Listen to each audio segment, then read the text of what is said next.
Hello दोस्तों, आप सभी का स्वागत है हमारे YouTube channel chemical engineering bye Indresh में।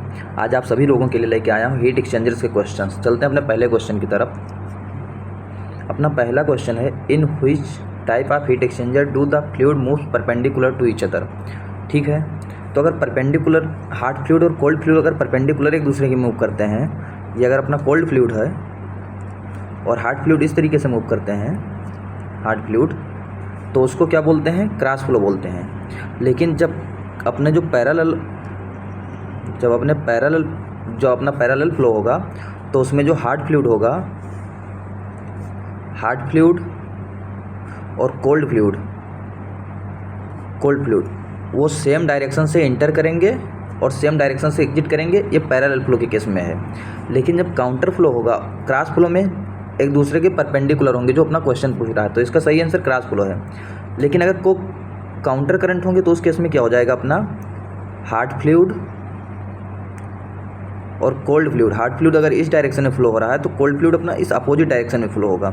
तो मीन्स काउंटर करंट में हार्ड फ्लूइड और कोल्ड फ्लूइड एक दूसरे के अपोजिट डायरेक्शन में फ्लो होते हैं। तो इसका सही आंसर क्या है? पहले क्वेश्चन का अपना बी ऑप्शन है, क्योंकि क्रॉस फ्लो में अगर परपेंडिकुलर मूव कर रहे हैं। तो चलते हैं अगले क्वेश्चन की तरफ। होप है आपको समझ में आया होगा। अपना अगला क्वेश्चन है, the flow which fluid is established first during the startup of condenser. कह रहा है जब कंडेंसर को हम स्टार्ट करते हैं, मीन्स जब हम अपना लाइन में लेते हैं, तो सबसे पहले हम कौन सा जो अपना फ्लूइड है वो इंटर कराते हैं? हार्ड फ्लूइड इंटर कराते हैं, कोल्ड फ्लूइड।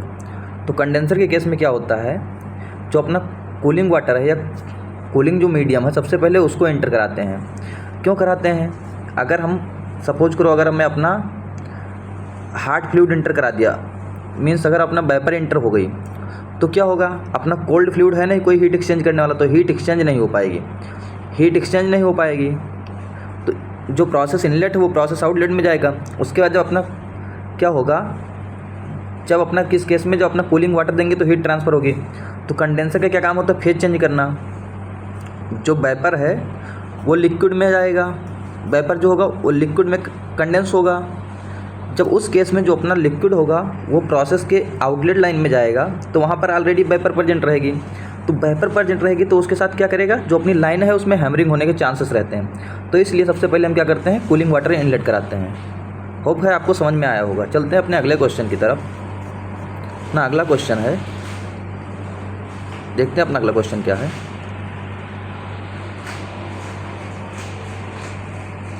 तो इसका सही आंसर कूलिंग वाटर है। अपना अगला क्वेश्चन है, tube side velocity can be increase in shell and tube heat exchanger. Option इसका दिया है, increases number of tube passes, increases number of baffles, both A and B, neither A and B. तो क्या है इसका सही आंसर? क्या है? Increases number of tube passes. देखो अपना सेलेंट ट्यूब हीट एक्सचेंजर ये है, ठीक है। पहले मान लीजिए अपने पास 2 ट्यूब है, विदाउट किसी पास के जब अगर हम अपना फ्लो कराते हैं इसमें, तो क्या होता है? अपना इस ट्यूब से जाएगा फ्लो और इस ट्यूब से जाएगा। लेकिन जब हम पास बढ़ा देंगे, अगर सेम फ्लो रेट से हम अपना फ्लूइड इंटर करा रहे हैं, तो अगर एक ट्यूब से जाएगा तो उसमें क्या होगा? उस ट्यूब में वेलोसिटी इंक्रीज हो जाएगी। तो इसलिए कैसे ट्यूब साइड में वेलोसिटी बढ़ाते हैं? नंबर ऑफ पासेस बढ़ा के ट्यूब साइड, ठीक है। तो होप है आपको समझ में आया होगा तीसरा क्वेश्चन। चलते हैं अपने चौथे क्वेश्चन की तरफ। चौथा क्वेश्चन अपना LMTD इज मोर फॉर। किसके लिए होता है LMTD? अपना ज़्यादा काउंटर फ्लो के लिए होता है। LMTD अपना काउंटर फ्लो के लिए ज़्यादा होता है। इसके बारे में अपना जो हीट ट्रांसफ़र का दूसरा लेक्चर था, heat exchanger question through concept, उसमें मैंने डिस्कस किया है। अगर आपको जानना है कैसे काउंटर फ्लो का इंक्रीज होता है तो वो वीडियो ज़रूर देखें, ठीक है। अभी चलते हैं अपने 5वें क्वेश्चन की तरफ। अपना 5वां क्वेश्चन है, tube pitch is minimum distance between 2 tube, maximum distance between the tube, sum of the tube diameter and clearance, और ऑप्शन डी है बोथ ए एंड बी। देखते हैं ट्यूब पिच क्या है। सपोज करो अपना ये हीट एक्सचेंजर बना ही देते हैं, ये अपना हीट एक्सचेंजर है।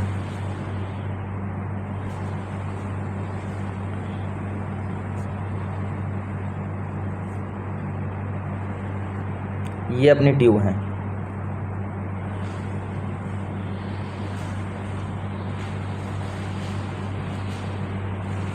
ठीक है। ये अपना सेल है ये अपनी क्या है, ट्यूब है। तो अभी पूछ रहा है ट्यूब पिच क्या है। तो अपना ट्यूब पिच, अब इधर देखो, किस तरीके से ट्यूब पिच अपनी इस तरीके से है, ट्यूब्स अपने इस तरीके से लगी हैं हीट एक्सचेंजर में, ठीक है, एज्यूम करिए। तो अगर इस तरीके से लगी तो अगर ट्यूब पिच क्या होता है, तो अपना क्या होता है ट्यूब पिच, क्या होता है ट्यूब पिच जो अपना होता है वो दो ट्यूब के सेंटर टू सेंटर के बीच की डिस्टेंस, दो एडजेसेंट ट्यूब जो हैं, मतलब ये वाली ट्यूब और ये वाली ट्यूब, या ये वाली ट्यूब या ए वाली ट्यूब, अगर इसका नाम देते हैं 1 2 3, ठीक है। तो अगर इसका नाम दे दें तो क्या होता है अपना tube pitch, minimum center to center distance. तो इसके या इसके बीच की जो सेंटर की डिस्टेंस या इसके बीच की सेंटर की डिस्टेंस है, इन दोनों को क्या बोलेंगे, ट्यूब पिच बोलेंगे। चलिए डिटेल में समझाते हैं इसको थोड़ा क्लीन करके।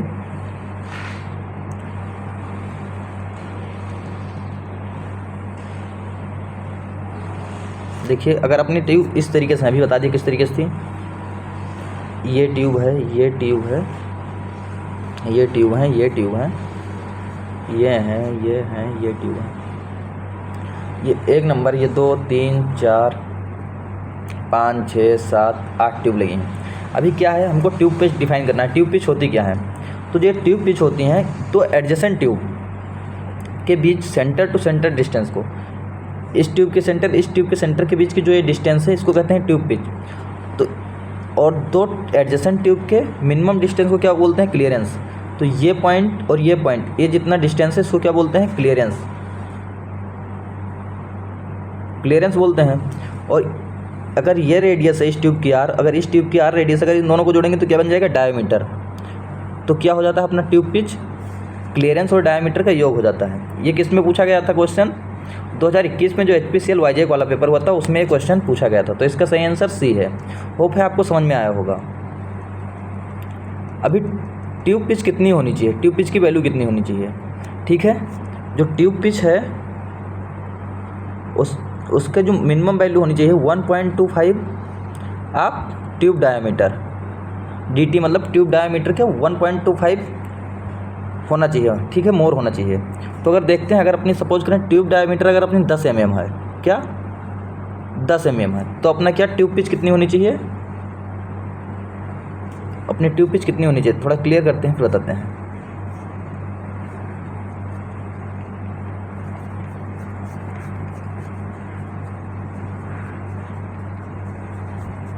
अगर 10 mm है अपनी डायमीटर तो 1.25 इंटू 10, ठीक है, क्या हो जाएगा, अपनी जो क्या होना चाहिए ट्यूब पिच कितना होना चाहिए, 12.5 mm होना चाहिए, ठीक है। जो ये इसके यहाँ के बीच की जो डिस्टेंस होनी चाहिए कितना होनी चाहिए, 12.5 mm, ठीक है। होप है आपको समझ में आया होगा। कभी कभी एग्जाम में दे दिया जाता है कि जो अपनी ट्यूब पिच है कितने टाइम्स मोर होगी ट्यूब डायमीटर के, तो ये आपको याद रखना पड़ेगा, ठीक है। चलते हैं अपने अगले क्वेश्चन की तरफ। अपना अगला क्वेश्चन है क्लियरेंस इज डिफाइंड एज, ऊपर में क्लियरेंस डिफाइंड कर दिया हूँ कि अगर अपनी ट्यूब्स हैं, ये ट्यूब्स हैं तो इनके जो मिनिमम डिस्टेंस है सरफेस टू सरफेस, जो ट्यूब के सरफेस टू सरफेस जो डिस्टेंस है उसको बोलते हैं क्लियरेंस, क्या बोलते हैं, क्लियरेंस। और क्लियरेंस की जो मिनिमम वैल्यू होनी चाहिए, मिनिमम वैल्यू 0.25 आप ट्यूब डायमीटर, ठीक है, ये वैल्यू होनी चाहिए। होप है आपको समझ में आया होगा, ये आप याद रखना। तो इसका क्या है, distance between two adjacent tube, तो इसका सही आंसर क्या है, ए ऑप्शन सही है, ठीक है।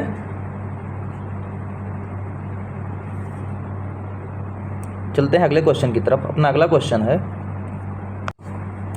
क्वेश्चन है correction factor is used in.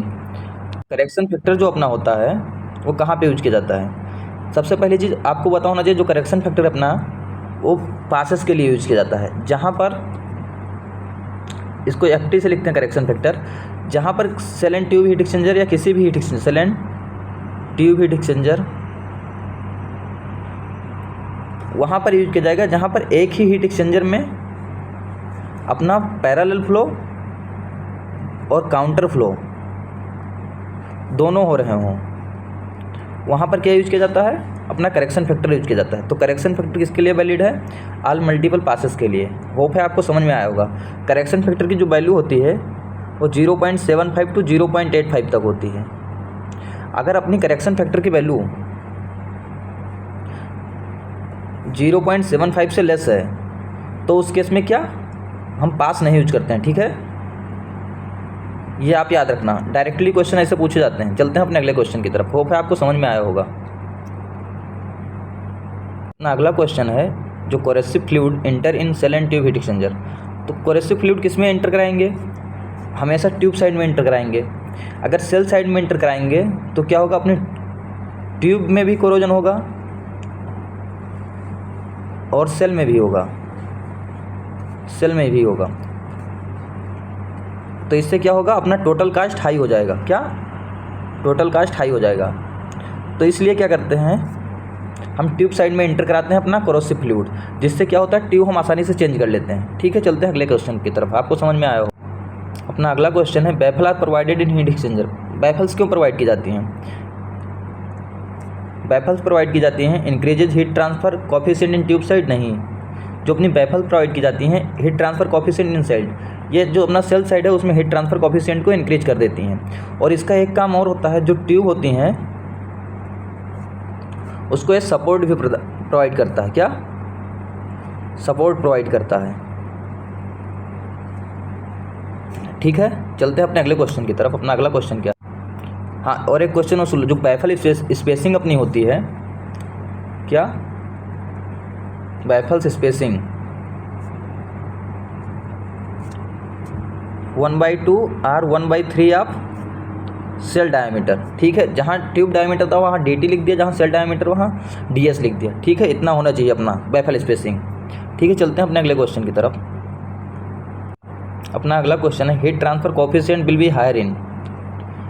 इसका आंसर आप लोग कमेंट बॉक्स में बताएंगे, ठीक है। अगला जब वीडियो बनाऊंगा हीट ट्रांसफ़र का तो उसमें क्वेश्चन ले लूँगा। Thanks for watching. जो चैनल पे अभी नया है, चैनल को लाइक करो, सब्सक्राइब करो और ज़्यादा से ज़्यादा शेयर करो।